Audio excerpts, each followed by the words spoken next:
Hello दोस्तों, कैसे हैं आप सब। आज की हमारी कहानी है सासू माँ के ताने।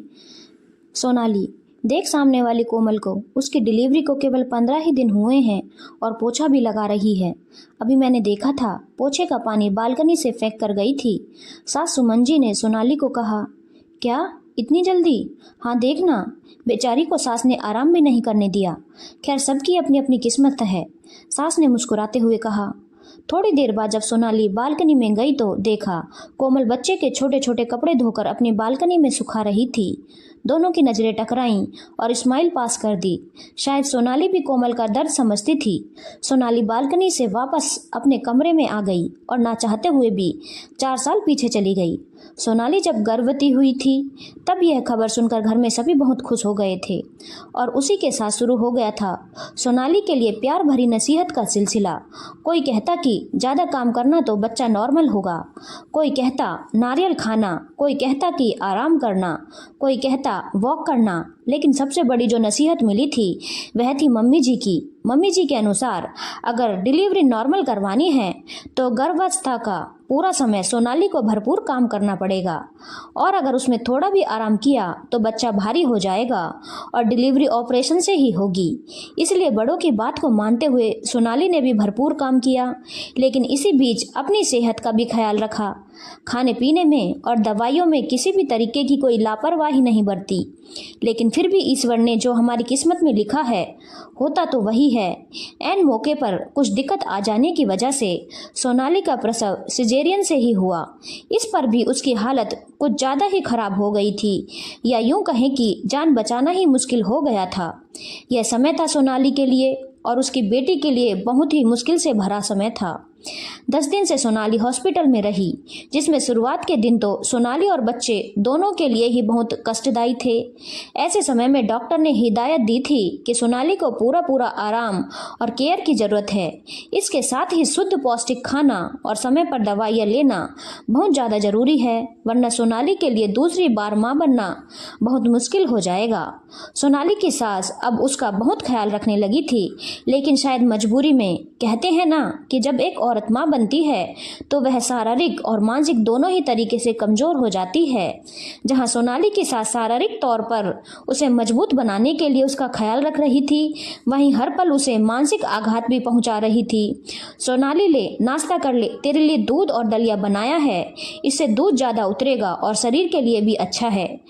क्या करें, ख्याल तो रखना पड़ेगा ना, पोते का मुंह देखना है, इसीलिए लगे हुए हैं सेवा में। जब पहली बार हॉस्पिटल से अपने लाडली बेटी को लेकर सोनाली घर पहुंची थी तो बहुत भूख लगी थी उसे, लेकिन सास के मुंह से यह सब सुनकर उसकी भूख मर गई थी। यह तो सिर्फ शुरुआत हुई थी, उसके बाद तो यह सब कुछ चलता रहा। कभी सास कहती कि हमारी तो किसी ने सेवा ही नहीं की, कभी कहती कि नखरे करती हो, तो कभी कोई और ताना देकर चली जाती। सोनाली की बेटी जब 21 दिन की हुई तो उसका नामकरण का एक छोटा सा फंक्शन किया गया। उस दिन भी फंक्शन के बाद घर की कुछ महिलाएं बैठकर सोनाली की तबीयत के बारे में ही बातें करने लगीं। अरे भाभी, सब मेहमान तो चले गए, अब तो बस घर के ही लोग हैं, अब कहाँ व्यस्त हो, जरा आकर हमारे साथ भी तो गप्पे मार लो। सोनाली की बुआ सास मीना जी ने अपनी भाभी सुमन जी से कहा।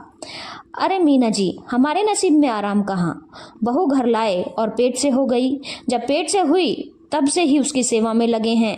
कहा था कि अपना ध्यान रख, वरना ऑपरेशन करवाना पड़ेगा, पर हमारी सुने तब ना। और देखो वही हुआ, खुद तो परेशान हुई, हमें भी परेशान करके रखा है।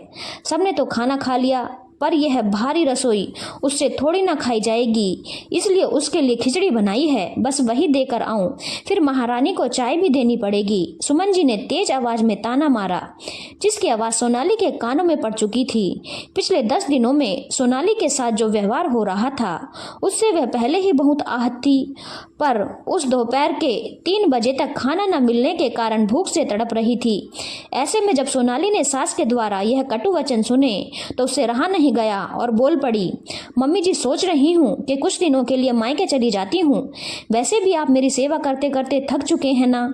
थक गई हूँ, पर यहाँ पे तुझे कौन सी कमी है आराम में, जो वहाँ पर जाकर आराम करेगी। सास ने भी अपना पासा फेंका। बाहर बैठी हुई मीना जी शायद यह सारी बातें सुन रही थी, इसलिए कुछ ही मिनटों में अंदर आ गई और कहने लगी, हाँ भाभी, बहू सही तो कह रही है। वैसे भी तुम थक गई हो ना सेवा करते करते, फिर चले जाने दो उसे उसके मायके, कम से कम तुम्हें आराम तो मिलेगा।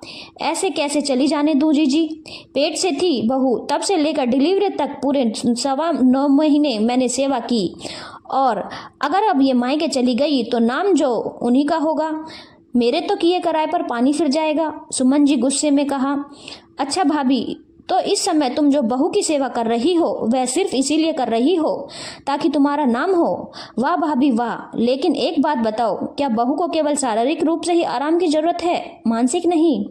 तुम शारीरिक तौर पर तो उसे आराम दे रही हो, लेकिन हर वक्त जो उसे तानों की बारिश कर रही हो, उसका मानसिक स्वास्थ्य जो बिगड़ रहा है उसका क्या?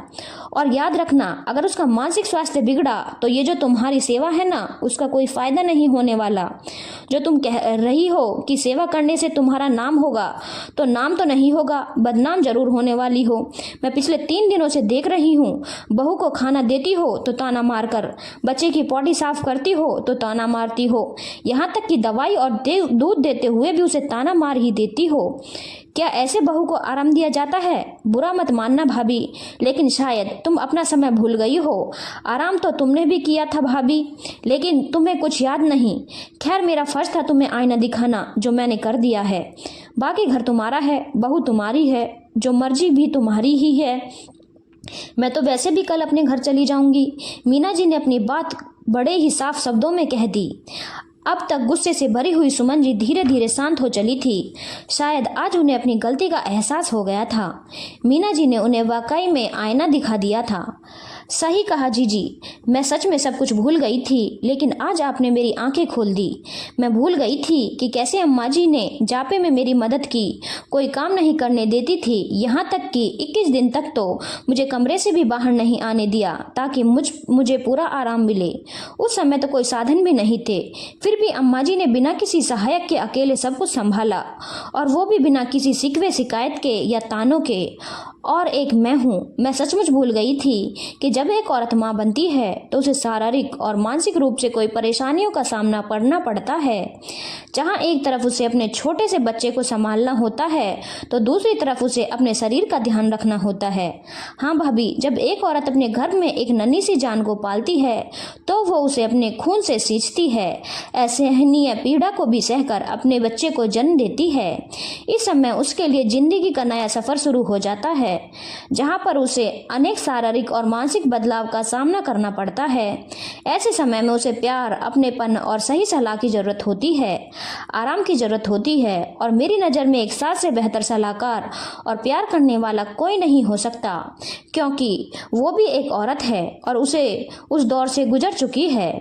इसलिए मेरी प्यारी भाभी सोनाली को ताने ना देकर उसे उचित सलाह, प्यार और सहायता दीजिए, और विश्वास मानिए भाभी, यह सब कुछ करके आपको भी बहुत खुशी होगी और सास बहू का रिश्ता बहुत जल्द माँ बेटी का मुकाम को छू लेगा।